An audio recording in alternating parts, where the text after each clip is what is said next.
विद्यार्थी मित्रांनो, सन 2021-22 या वर्षातला बोर्डाचा पेपर मराठी विषयाचा 15 मार्च रोजी झाला.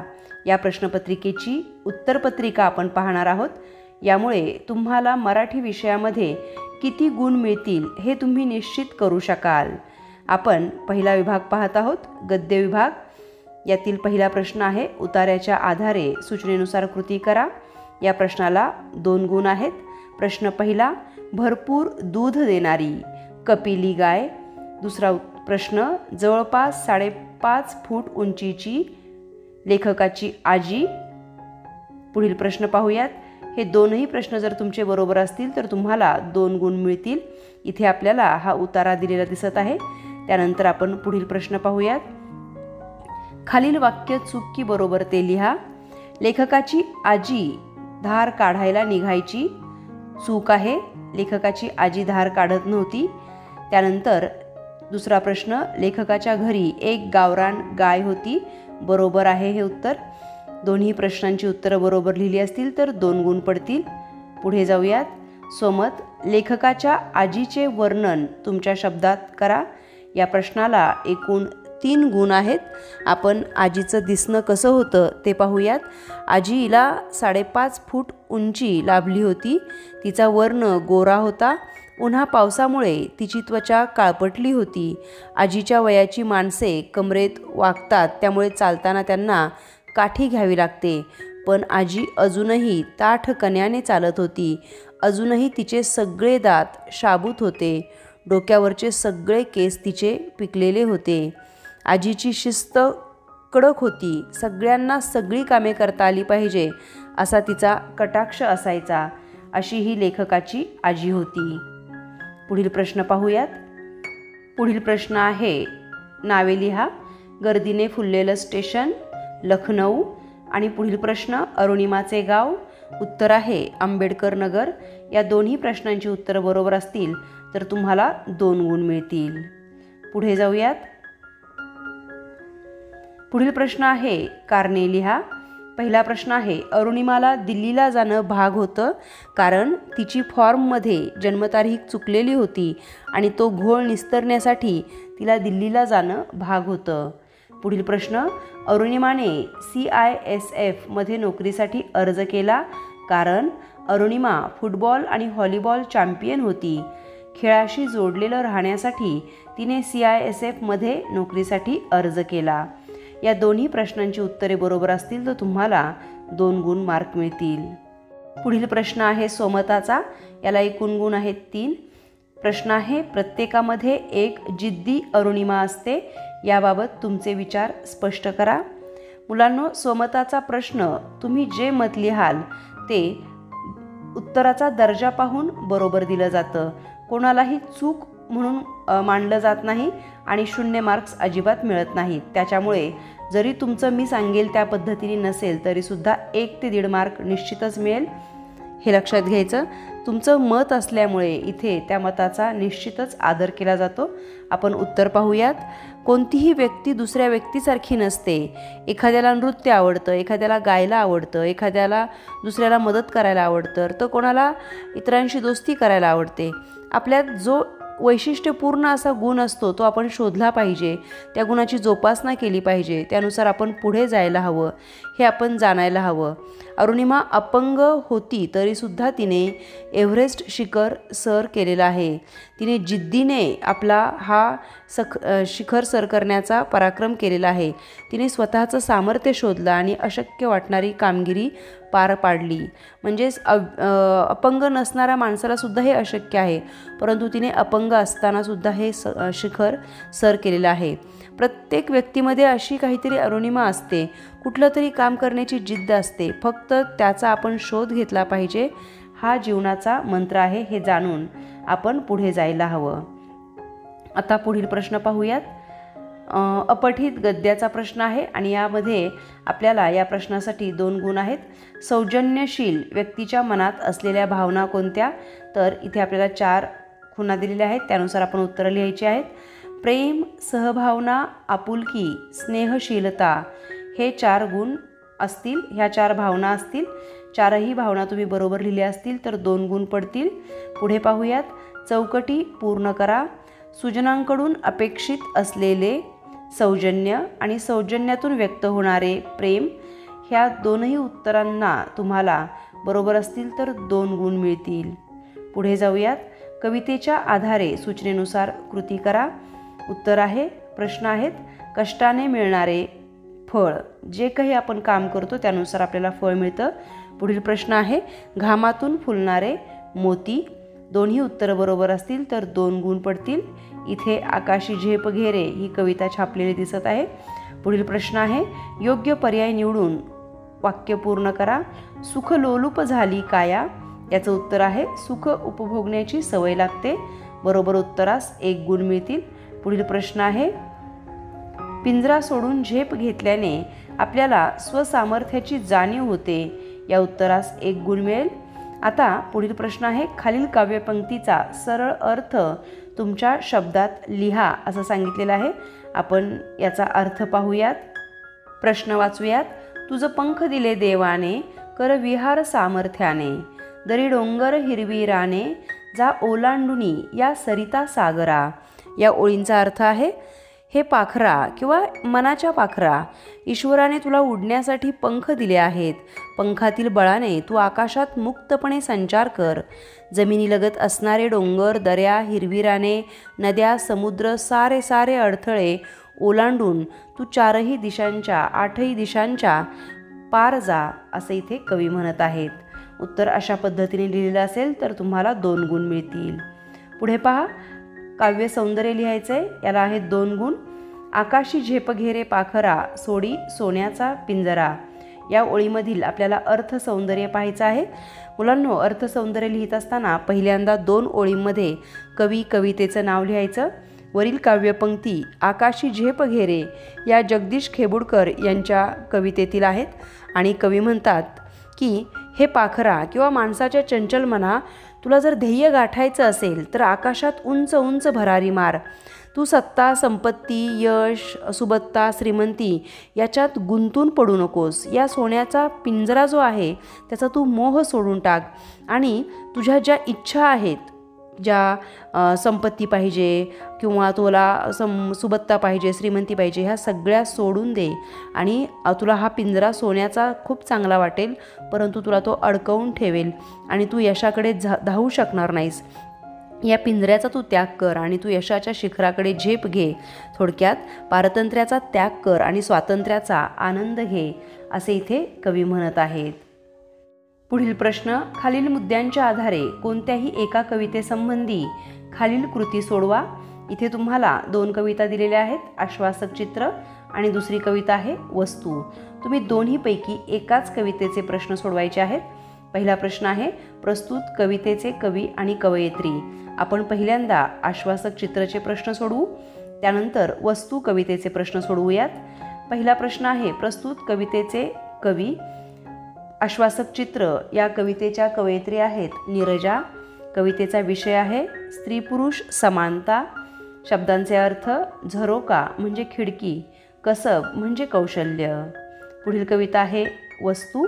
वस्तू कवितेचे कवी आहेत द भा धामणस्कर. कवितेचा विषय आहे निर्जीव वस्तूंविषयी प्रेम वाटणे.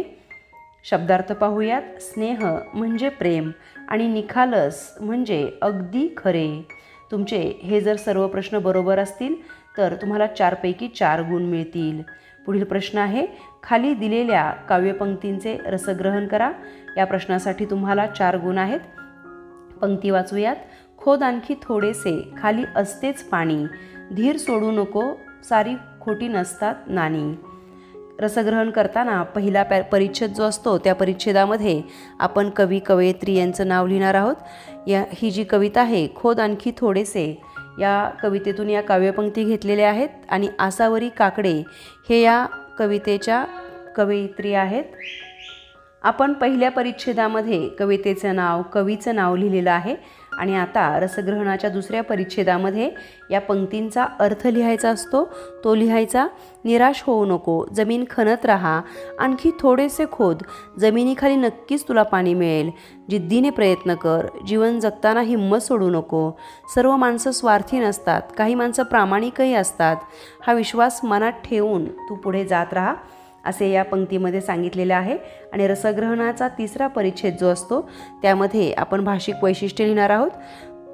साध्या सोप्या अष्टाक्षरी छंदात कवितेची रचना केल्यामुळे आणि यमक प्रधानतेमुळे कवितेला एक गेय आणि लय प्राप्त झालेली आहे. नादानुकूल शब्दकळा आणि ओघवती भाषा यामुळे कवितेला एक सौंदर्यसुद्धा प्राप्त झालेलं आहे. इथे पहिला प्रश्न जो आहे, भरकटलेल्या मुलांसाठी रेखा मिश्रा यांनी केलेलं कार्य तुमच्या शब्दात लिहा. या प्रश्नाचं उत्तर लिहित असताना रेखा मिश्रांनी ज्या पद्धतीने या भरकटलेल्या मुलांसाठी कार्य केलं, त्यांना पुन्हा एकदा माणसांमध्ये आणलं किंवा त्यांच्या घरापर्यंत कसं नेऊन सोडवलं, या सगळ्यांचा उल्लेख करायचा. यासाठी मुद्देसूद उल्लेख केला असेल तर तुम्हाला 3 पैकी 3 मार्क्स मिळतील. पुढील प्रश्न आहे, गिरिजा कीर यांच्या येडबंबू ढब्बू या बालकादंबरीतील विनोद तुमच्या शब्दात लिहा. इथे विजया वाड लेखिका आहेत या पाठाच्या. विजया वाडने कशा पद्धतीने येडबंबू ढब्बू आपल्या घरातील खाऊचं ताट त्या बाहेरच्या मुलाला देतो, याचा उल्लेख त्यातून विनोद कसा दिसतो आहे तो तुमच्या भाषेत मांडा. तुम्हाला यासाठी 3 पैकी 3 गुण मिळतील. व्युत्पत्ती कोशाचं कार्य काय आहे हे स्पष्ट करताना व्युत्पत्ती कोशाचं कार्य लिहिताना मुद्देसूद लिहिलेलं असेल तर तुम्हाला इथे सुद्धा 3 पैकी 3 गुण मिळतील. पुढील भाग आहे भाषा अभ्यास. भाषा अभ्यासमध्ये पहिला घटक आहे व्याकरण घटकांवर आधारित कृती. यामध्ये तुम्हाला पहिल्यांदा योग्य जोड्या जुळवायला सांगितलेल्या आहेत. त्या आहेत समासाच्या. सामासिक शब्द पहिल्यांदा दिलेत आणि समासाचं नाव दिलेलं आहे. विटीदांडू समास हा आहे इतरेतर द्वंद्व समास. नीलकमल हा आहे समास कर्मधारय समास. पंचपाळे हा आहे द्विगु. भाजीपाला हा आहे समाहार द्वंद्व समास. मुलांनो, समासाचा व्हिडिओ माझ्या चॅनलवर अपलोड केलेला आहे, तो जरूर पहा. पुढील प्रश्न आहे शब्दसिद्धी. इथे खालील तक्ता पूर्ण करा.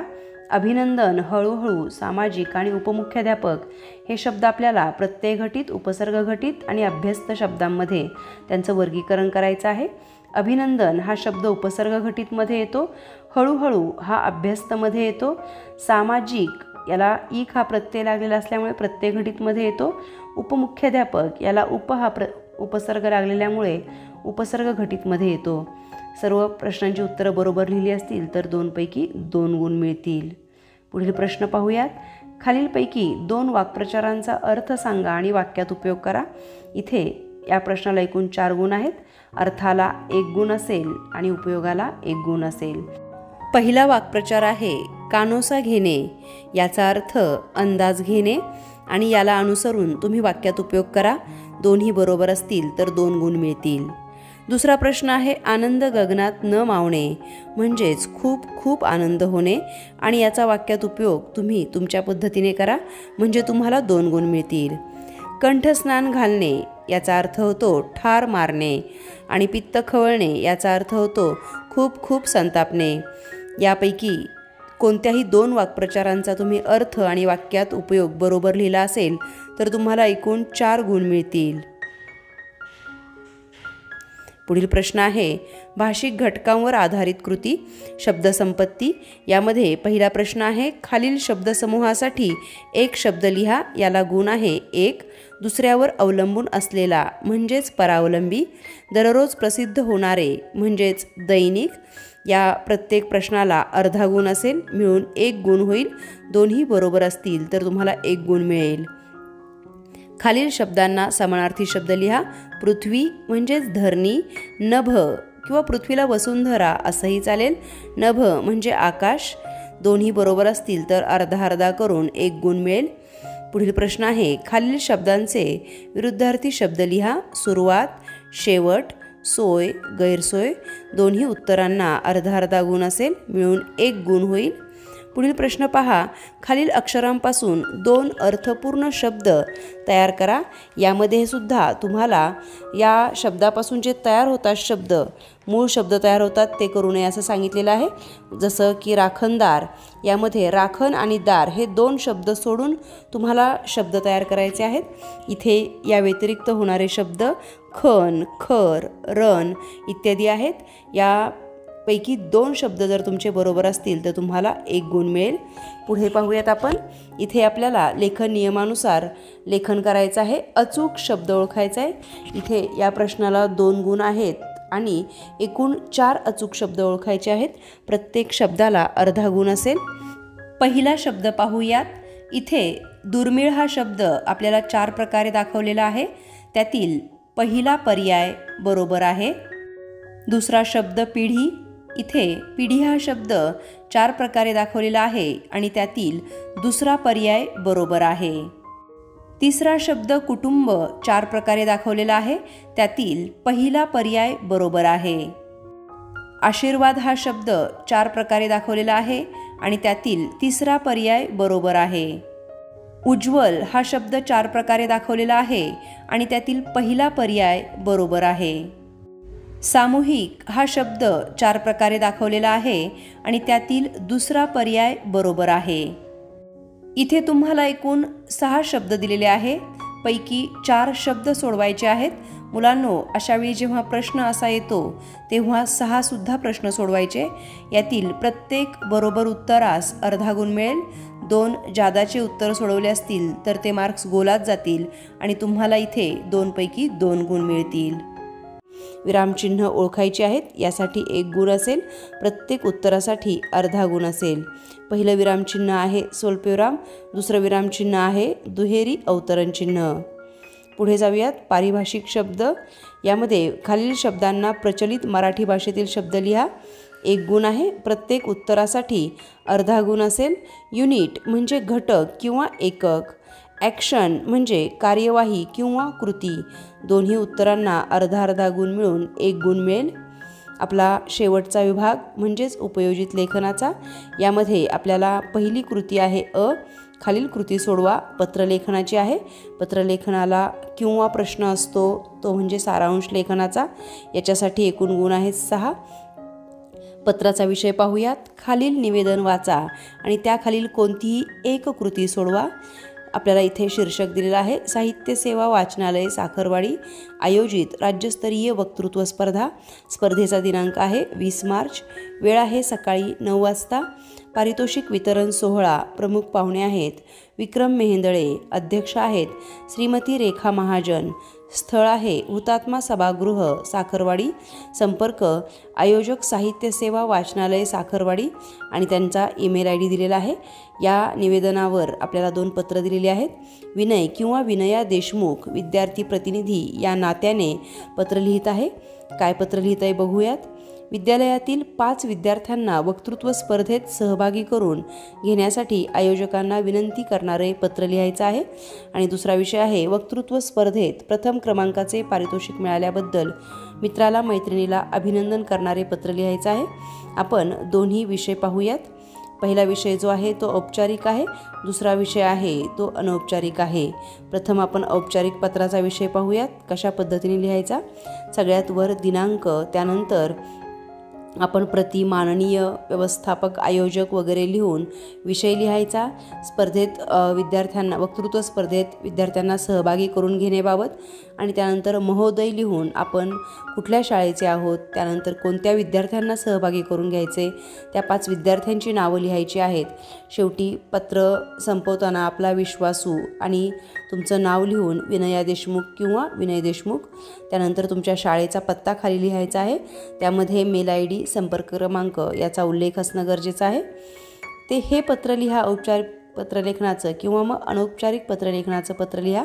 यामध्ये वक्तृत्व स्पर्धेत प्रथम क्रमांकाचे पारितोषिक मिळाल्याबद्दल मित्राला किंवा मैत्रिणीला अभिनंदन करणारे पत्र लिहायचे. तुम्ही विनया देशमुख किंवा विनय देशमुख आहात आणि तुमच्या मैत्रिणीला याच्यात बक्षीस मिळालेलं आहे. मग हे पत्र लिहित असताना सर्वात वर दिनांक, प्रिय मित्र मैत्रीण कोण जे असतील त्यांचं नाव लिहा. त्यानंतर मग त्याचं अभिनंदन करा आणि त्यानंतर त्याचं कौतुक करा. त्यानंतर त्याला पुढील वाटचालीसाठी शुभेच्छा द्या. अशा पद्धतीने हे पत्र लिहायचं आहे. आणि हे पत्र झाल्यानंतर शेवटी तुझा मित्र मैत्रीण विनया लिहून पत्ता लिहायचा आहे, संपर्क क्रमांक, मेल ID लिहायचा आहे. अशा पद्धतीने हे पत्र लिहा. किंवा आपल्याला अपठित उतारा जो दिलेला आहे त्या उतार्यावर आपल्याला सारांश लिहायचा आहे. योग्य पद्धतीने सारांश लिहिलात तुम्ही तर निश्चितच तुम्हाला 6 पैकी मॅक्सिमम 5 मार्क्स पडतील. पत्रही अगदी व्यवस्थित लिहिलं तर अगदी 6 पैकी 6 सुद्धा मार्क्स मिळतील. पुढे जाऊयात. खालीलपैकी कोणत्याही 2 कृती सोडवा. तुम्हाला जाहिरात लिहायची आहे, बातमी लिहायची आहे किंवा आपल्याला कथा लिहायला दिलेली आहे. या 3 पैकी एक प्रकार लिहायचा आहे. आपण सर्वांचा विचार करूयात. पहिला विषय आहे जाहिरात लेखन. या कृतींना 10 पैकी मार्क्स असतील, एका कृतीला 5 मार्क्स असतील. अशा आपण 2 कृती सोडवणार आहोत. योगासन वर्गाची आकर्षक जाहिरात तयार करा. जाहिरात तयार करताना वर मथळा, त्यानंतर खाली उपमथळा, योगासन वर्गाची वैशिष्ट्ये, वेळ, दिनांक, पत्ता या सगळ्या बाबींचा उल्लेख असणं गरजेचं आहे. अशा पद्धतीने जाहिरात केली तर निश्चितच तुम्हाला चांगले मार्क्स पडतील. बातमी लेखनाचा विषय पाहूयात. बातमी लेखनाचा जो विषय आहे त्यामध्ये आपल्याला कवी कुसुमाग्रज यांच्या जन्मदिनानिमित्त 27 फेब्रुवारी रोजी साधना विद्यालय रायरी या विद्यालयात मराठी भाषा दिन साजरा झाला आणि या समारंभाची बातमी करायची आहे. बातमी करत असताना वर वृत्तपत्राचं नाव, वार्ताहराकडून दिनांक, त्यानंतर 3 परिच्छेदामध्ये बातमी लिहा. पहिला परिच्छेद महत्त्वाचा असेल, त्यापेक्षा कमी महत्त्वाचा दुसरा परिच्छेद आणि तिसऱ्या परिच्छेदामध्ये आणखी कमी महत्त्वाचं येईल. संबंधित विषयाची सर्व माहिती बातमीमध्ये आलेली असली पाहिजे. व्यवस्थित बातमी लिहिली तर 5 पैकी 5ही मार्क्स मिळतील. खालील मुद्द्यांच्या आधारे कथा लिहायची आहे. इथे आपल्याला मुद्दे दिलेले आहेत. शाळेत जाणारा कष्टाळू प्रामाणिक मुलगा, वाईट मित्रांची संगत, शिक्षकांना काळजी, मुलांना घेऊन बाजारात फेरफटका, उत्तम प्रतीच्या आंब्यांची खरेदी, एक डागाळलेला, 2 दिवसांनी पाहणी, नासक्या आंब्यामुळे बाकीचे आंबे खराब. आणि आपल्याला तात्पर्य लिहायचं आहे. ही कथा आपल्याला बऱ्याचदा आपण ऐकलेली आहे की एक खराब आंबा असल्यामुळे बाकीचेही आंबे सडतात. अर्थात कुसंगती ही नेहमी वाईट असते हे सांगायचं आहे. कथा योग्य भाषेत लिहा. कथेला योग्य शीर्षक द्या, तात्पर्य द्या. कथेची आकर्षक सुरुवात, मध्ये तुमचा पूर्ण विषय फुलला पाहिजे आणि आकर्षक शेवट असायला हवा. तर तुम्हाला इथेही निश्चितच 5 गुण मिळतील. कथा लिहित असताना योग्य पात्र असायला हवीत. विरामचिन्हांचा वापर केलेला असावा. पुढील प्रश्न आहे ई. खालील लेखन प्रकारापैकी कोणतीही एक कृती सोडवा. इथे आपल्याला प्रसंग लेखन दिलेलं आहे. सृद्य मंडळ नाशिक आयोजित बालकुमार चित्रकला स्पर्धा पारितोषिक वितरण समारंभ आहे आणि या प्रसंगी तुम्ही तुमच्या मित्राचे किंवा मैत्रिणीचे कौतुक करण्यासाठी उपस्थित होता अशी एक कल्पना करा आणि संपूर्ण प्रसंगाचं वर्णन करा. प्रसंगाचं जेव्हा तुम्ही वर्णन करता तेव्हा ते वर्णन जिवंत असायला हवं. वाचणाऱ्याला आपणही स्वतः तो कार्यक्रम अटेंड केलेला आहे असं वाटायला हवं. अशा पद्धतीने वर्णन जर असेल तर निश्चितच तुम्हाला पैकीच्या पैकी गुण मिळतील. या प्रसंगलेखनाला किंवा आहे आत्मकथन आणि किंवा आहे वैचारिक. आपल्याला या प्रश्नामध्ये 3 पैकी एक कृती सोडवायची आहे आणि 8 गुणांना कृती असेल. दुसरा आत्मकथनाचा विषय आहे. यामध्ये समुद्राचं आत्मकथन सांगितलेलं आहे. समुद्राचं महत्त्व काय आहे ते सांगितलेलं आहे. समुद्रामुळे निसर्ग सौंदर्य कसं वाढतं, संदेश कोणता मिळतो आणि समुद्राची खंत काय आहे, समुद्र कोणता संदेश देतो, या सगळ्या गोष्टींचा उल्लेख तुमच्या निबंधात आला पाहिजे. आत्मकथन हे प्रथमपुरुषी असतं हे लक्षात घ्यायचं आहे आणि त्यानुसार आत्मकथन करायचं आहे. त्यानंतर वैचारिक निबंध लेखन पाहतो आहोत आपण. पर्यावरण जतन काळाची गरज. यामध्ये आपल्याला पर्यावरण जतन करणं का आवश्यक आहे, ही काळाची कशी गरज आहे, यावर तुम्ही तुमचे स्वतःचे विचार मांडायचे आहेत.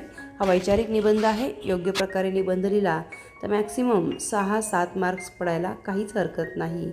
या 3ही प्रकारामध्ये नेहमीच आत्मकथनाचा निबंध हा सोपा जातो, त्यामुळे या प्रकाराला चांगले मार्क्स पडतात. मुलांनो, प्रश्नपत्रिकेचं संपूर्ण मी मार्कांचं विभाजन सांगितलेलं आहे. तुम्हाला कोणता प्रश्न किती मार्कांना आहे आणि किती मार्क्स पडू शकतात याची माहिती दिलेली आहे। या प्रकारे तुम्ही तुमचे मार्क्स काढू शकता आणि पुढील प्रश्नपत्रिकांची उत्तरं माहिती करून घेण्यासाठी चॅनलला जरूर सबस्क्राईब करा।